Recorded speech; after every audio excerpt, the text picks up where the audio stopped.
Hello everyone, this is Socrates, and in this video we're going into the history of the founder of Western philosophy, Socrates, the man whose scholars still argue about to this day. Socrates was born in either 470 or 469 BC. His parents were considered to be wealthy, one being a stoneworker and the other a midwife.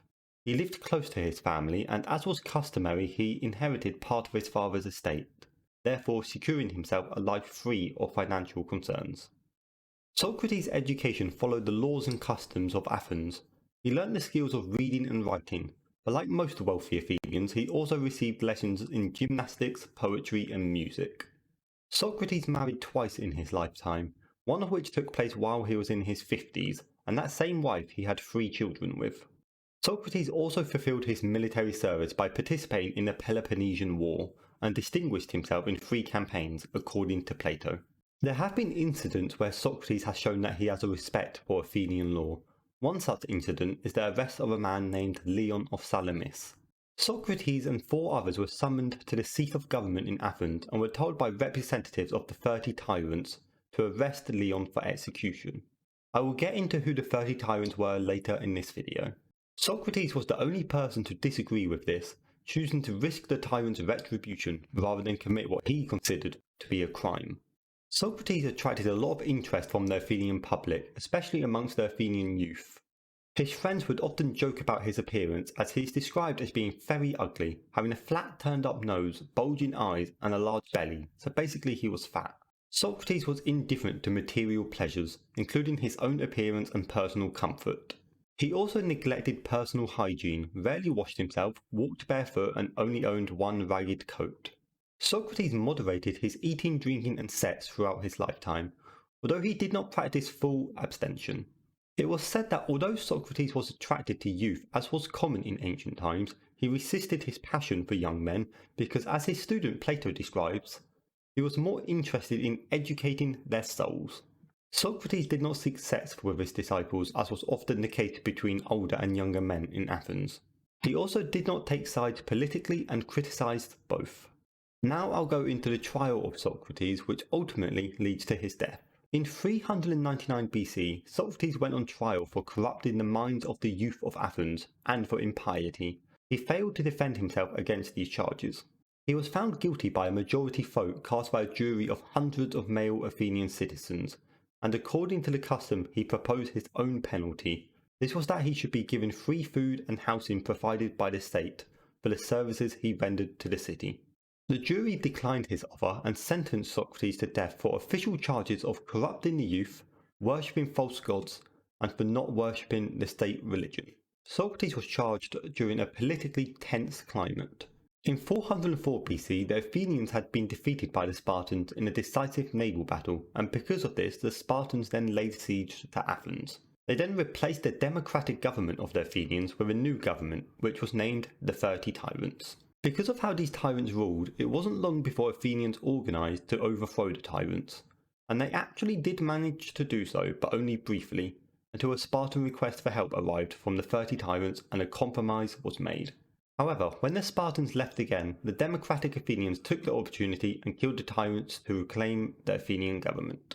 The accusations against Socrates were started by a poet named Miletus and 2 others. They asked for the death penalty in accordance with the charge of desecration and mockery of divine objects. After a month or 2, the trial started and likely went on for most of one day. There were said to be 2 main sources for these accusations. First, Socrates had rejected the anthropomorphism of traditional Greek religion by denying that the gods did bad things like humans do. Second, he seemed to believe that he had this inner voice which spoke with him. His accusers suggested he believed it was of divine origin. In one of Plato's writings named Apology, Socrates starts answering the various rumours against him that have given rise to his charges. First, Socrates defends himself against the rumour that he is an atheist naturalist philosopher, as portrayed in the Greek play The Clouds. He answers the allegations of corrupting the youth by saying that he has never corrupted anyone purposely, since corrupting someone would carry the risk of being corrupted back in return, and that it would be illogical to do so, since corruption is undesirable. He then asks for clarification on the second charge. Miletus responds by repeating the accusation that Socrates is an atheist. Socrates notes the contradiction between atheism and worshipping false gods. He then claims that he is God's gift to the Athenians, since his activities ultimately benefit Athens, and in sentencing him to death that Athens itself will be the greatest loser. After that, he says that even though no human can reach wisdom, seeking it is the best thing someone can do, implying money and prestige are not as precious as commonly thought. Socrates was given the chance to offer a different punishment for himself after being found guilty. He could have requested permission to flee Athens and live in exile, but he didn't do so. Instead, it was Plato that said he requested that a fine should be imposed on him, and also suggested, as briefly mentioned earlier, that 3 meals should be provided to him daily in recognition of his worth to Athens. Though according to Xenophon, Socrates made no proposals. The jury favoured the death penalty for Socrates by making him drink a cup of hemlock, which is poison. In return, Socrates warned the jury and Athenian people that criticism of them by his many disciples was inescapable unless they became good men. After a delay caused by Athenian religious ceremonies, Socrates spent his last day in prison. His friends visited him and offered him an opportunity to escape, but he declined. Although the question is controversial amongst scholars, there are 2 theories as to what motivated Athenians to convict Socrates. The first is that Socrates was convicted for religious reasons, the second that he was accused for political reasons. Another more recent interpretation says that they are the same thing, arguing that religion and state were not separate in ancient Athens. The argument that he was convicted for religious reasons is supported by the fact that Plato's and Xenophon's account of the trial mostly focus on the charges of impiety. In those accounts, Socrates is shown as making no effort to deny the fact that he did not believe in the Athenian gods.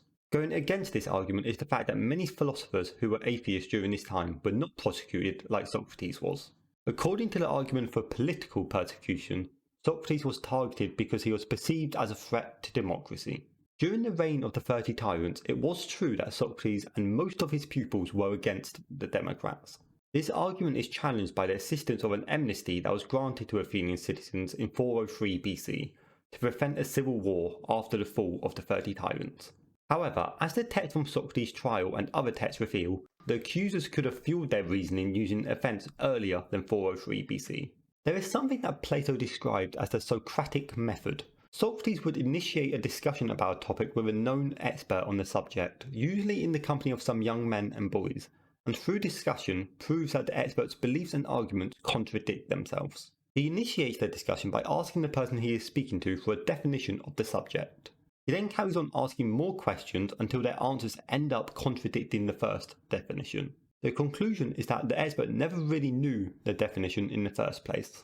With each round of question and answer between them, the 2 of them hope to approach the truth. More often than not, they continue to reveal their ignorance.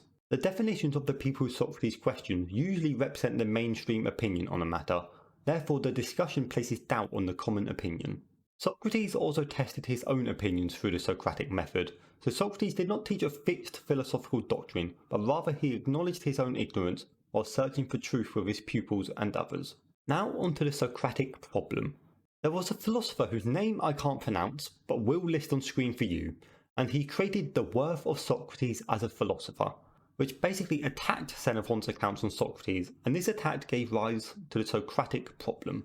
He criticised Xenophon for his naive representation of Socrates, arguing that because Xenophon was a soldier, he was not well placed to understand Socratic ideas. Also that Xenophon was biased in his depiction of Socrates as he was a friend and a teacher to him. By the early 20th century, Xenophon's account was largely rejected. To this day, many philosophers either totally disregard Xenophon's account, whereas some still use him as a source if what he says lines up with another source, such as Plato's writings Apology. Let me know your opinions about Socrates and what you believe in the comments below. If you enjoyed watching, then remember to subscribe to my channel and to leave this video a like. More videos like this will be coming out soon.